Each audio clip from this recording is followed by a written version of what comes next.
Bienvenidos a un nuevo análisis a fondo.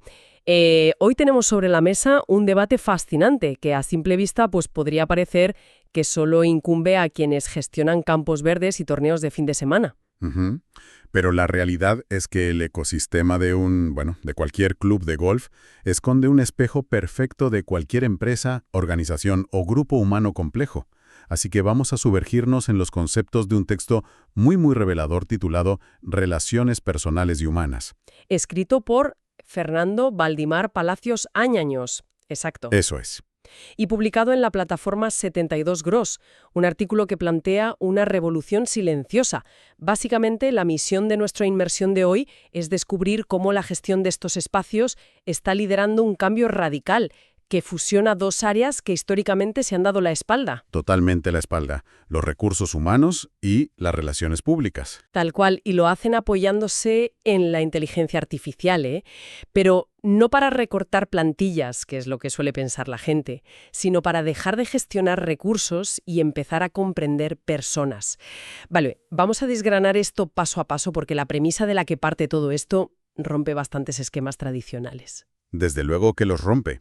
A ver, la idea central que vertebra todo este planteamiento es muy nítida. Nos dice que la verdadera experiencia de un club o de cualquier corporación no la define en absoluto su infraestructura. Claro. Podemos pensar en unas instalaciones de superlujo, en la mejor tecnología deportiva o en un diseño arquitectónico premiado. Pero nada de eso sostiene el valor real. Es que es el típico error, ¿no? Exacto. Lo que define la experiencia es pura y exclusivamente la red de relaciones humanas cotidianas. Hablamos de cosas tan básicas como la forma en que la gente se saluda en recepción, cómo se gestiona un imprevisto, cómo se escuchan las necesidades y cómo se acompañan unos a otros en el día a día. Esas microinteracciones son el esqueleto real de la organización, mucho más que el hormigón o el acero. A ver, seamos sinceros, es muy común caer en la trampa de pensar que si inviertes millones en el edificio más bonito y en el mobiliario más caro, pues la satisfacción del cliente ya está garantizada. Ujú. Y esto nos lleva directamente a esa desconexión histórica que ha existido siempre en el mundo corporativo. El problema de los compartimentos estancos. Tradicionalmente hemos operado en silos totalmente cerrados. Aislados por completo. Eso es. Por un lado tenías a recursos humanos, un departamento que miraba exclusivamente hacia adentro y a menudo desde una perspectiva puramente administrativa. Ya sabes, los contratos, los horarios, los legajos, las nóminas, los procesos disciplinarios, todo papeleo. El control puro y duro. Tal cual. Y por el otro lado tenías a relaciones públicas o marketing mirando obsesivamente hacia afuera. Todo era la captación de socios, los eventos de prestigio, la imagen de marca. Eran como dos universos paralelos que coexistían en el mismo edificio, pero que hablaban idiomas completamente distintos. Y si conectamos esto con el panorama general, es muy fácil entender por qué esa separación se ha vuelto completamente insostenible hoy en día. Hay un principio ineludible en el texto, y es que una organización jamás podrá comunicar bien hacia afuera lo que no vive internamente de forma auténtica. Claro, no se puede fingir. Exacto. La idea de que existe un muro impermeable entre la experiencia del empleado y la experiencia del cliente es una ilusión absoluta. Si el clima interno es tenso, si hay desmotivación o sobrecarga, eso se filtra sí o sí en la operativa diaria. Para quienes nos escuchan, basta con visualizar cualquier interacción habitual. Se nota enseguida. Se nota. Esa tensión latente va a aflorar en el trato en el bar del Hoyo 9, o en la falta de proactividad en el restaurante, o incluso en el tono de un simple mensaje de WhatsApp confirmando una reserva. La cultura interna y la marca externa son exactamente la misma cosa, solo que observada desde diferentes ángulos. Es que es imposible enmascarar un mal clima laboral con una buena campaña de marketing publicitaria. Al final la realidad se impone en las caras, en los gestos, en la disposición a ayudar de la gente. Y fíjate que aquí hay una reflexión muy profunda en el artículo sobre el propio lenguaje que utilizamos. La palabra recurso. Exacto. Seguimos hablando de recursos humanos. La carga conceptual de esa palabra es tremenda.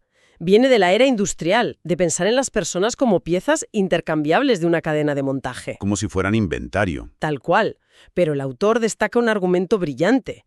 Nos dice que un recurso, como el capital o el inventario que mencionas, se administra. Sin embargo, una persona se comprende. Esa es la clave. Y pasar de la administración a la comprensión requiere un salto cualitativo enorme en la forma de gestionar. No puedes simplemente controlar cada movimiento de un equipo.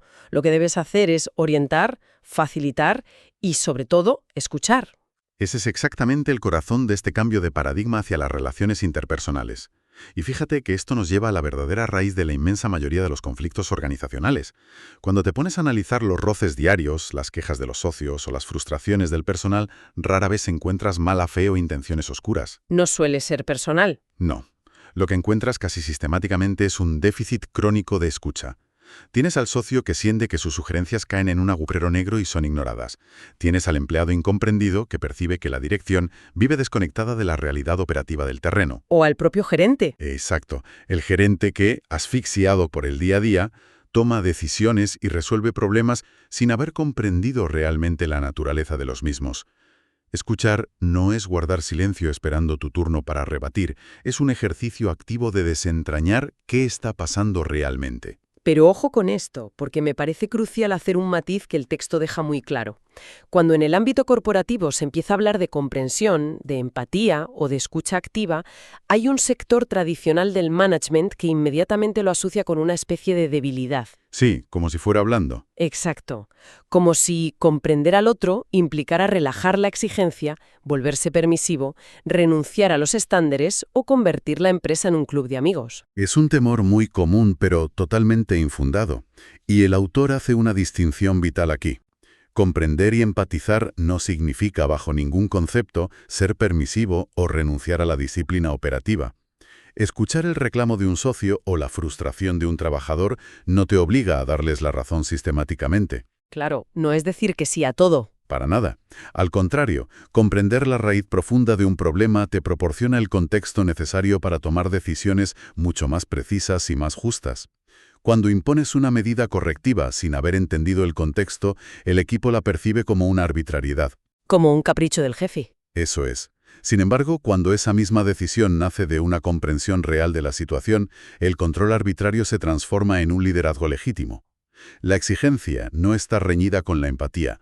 De hecho, la verdadera exigencia requiere empatía para ser sostenible en el tiempo. Y aquí es donde la cosa se pone realmente interesante. Porque, a ver, en el plano teórico, la empatía y la escucha activa suenan fantásticas. Todo el mundo quiere ser un líder comprensivo. Pero si bajamos al barro, a la operativa diaria de un club con miles de socios, cientos de empleados y un flujo constante de incidencias. Es inabarcable. Exacto. La empatía manual simplemente no escala. Un gerente no puede tomarse un café semanal con cada una de las personas que pisan el club. Y ahí es donde entra en juego este giro inesperado, la tecnología, y concretamente la inteligencia artificial. Así es.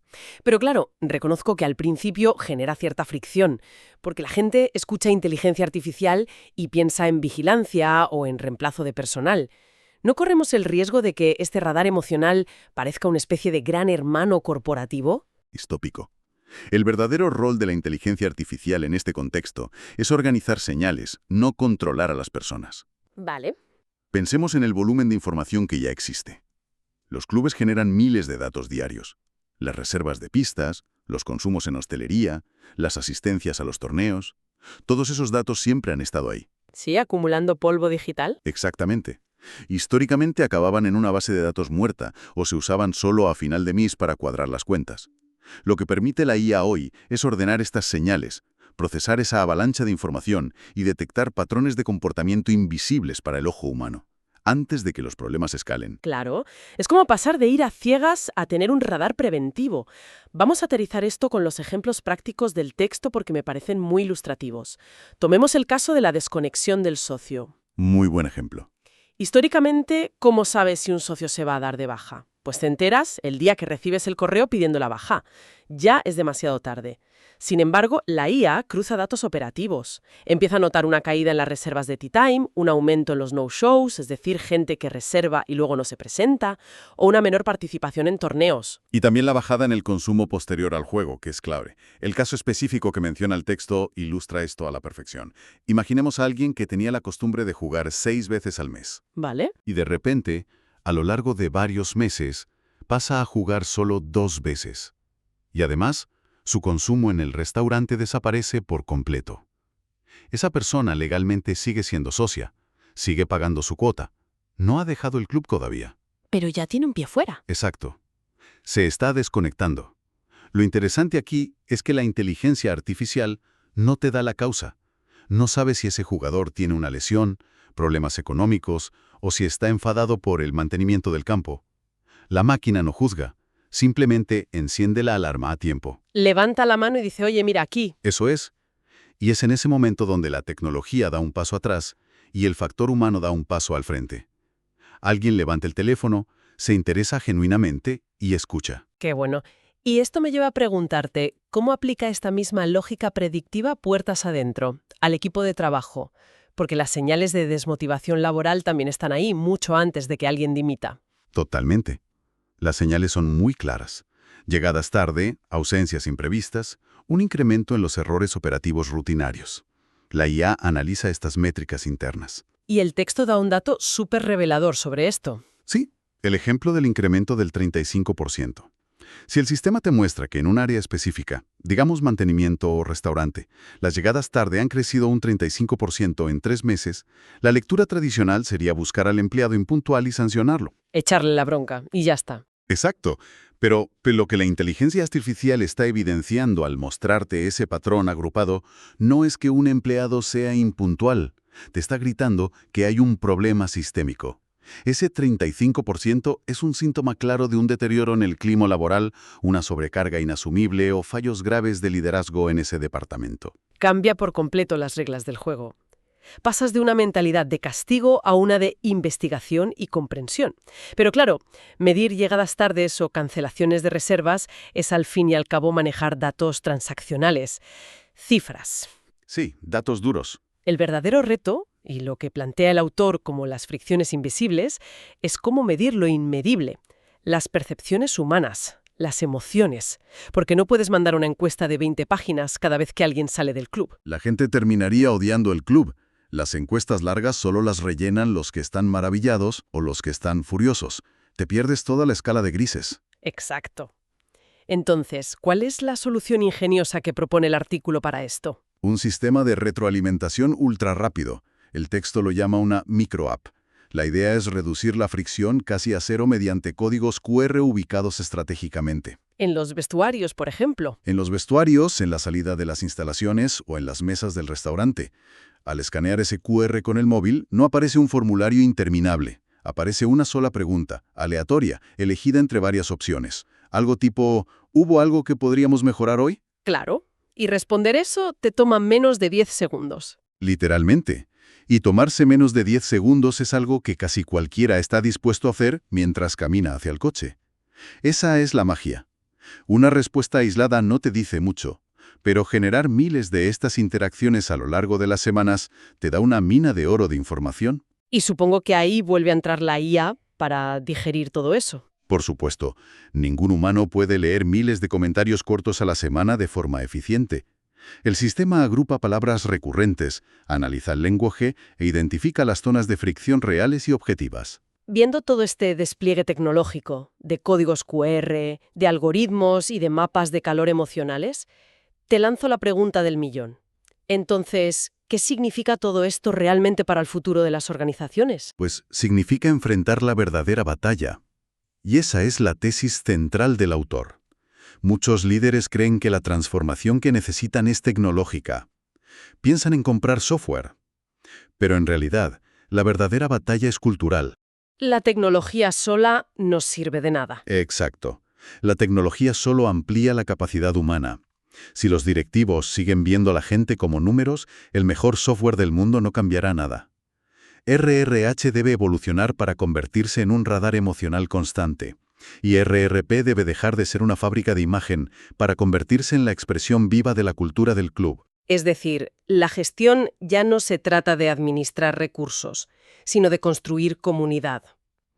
Como síntesis final de todo este aprendizaje, creo que queda clarísimo que las instalaciones, por muy lujosas que sean, no sostienen a una organización frente a los problemas. Lo hacen las relaciones vivas que ocurren dentro. Ese es el gran mensaje. Y para dar ese toque humano final, basándonos en el cierre del artículo, es fundamental recordar a la audiencia que la inteligencia artificial es brillante, para iluminar patrones. Es un faro excelente. Sí. Pero el criterio, la empatía y la decisión final siguen siendo, y deben ser, un monopolio profundamente humano. Los datos nos muestran las señales y nos dicen dónde duele, pero el criterio humano es el que decide cómo curarlo. Me parece una conclusión fantástica. Y bueno, antes de despedirnos, me gustaría dejar a quienes nos escuchan con un último pensamiento provocador, construyendo un poco sobre todo lo que hemos aprendido hoy, pero llevándolo a un terreno más personal. A ver, cuéntame. Si un simple algoritmo es capaz de detectar el desinterés progresivo de un jugador de golf o el agotamiento silencioso de un empleado basándose únicamente en sus no-shows operativos o en sus ausencias, Sí. ¿cuáles son los patrones invisibles que estamos pasando por alto en nuestras propias relaciones personales, con nuestras amistades o familia, simplemente porque no tenemos una inteligencia artificial que nos lance una alerta cuando alguien que nos importa está empezando a desconectarse emocionalmente de nuestra vida? Uf, es una reflexión potentísima para llevarnos a casa. Ahí dejamos esa idea para la reflexión individual. Muchísimas gracias por acompañarnos en este análisis a fondo. Os invitamos a seguir cultivando la curiosidad y, sobre todo, a prestar mucha más atención a esas señales silenciosas que nos rodean cada día. Hasta la próxima. Un saludo a todos.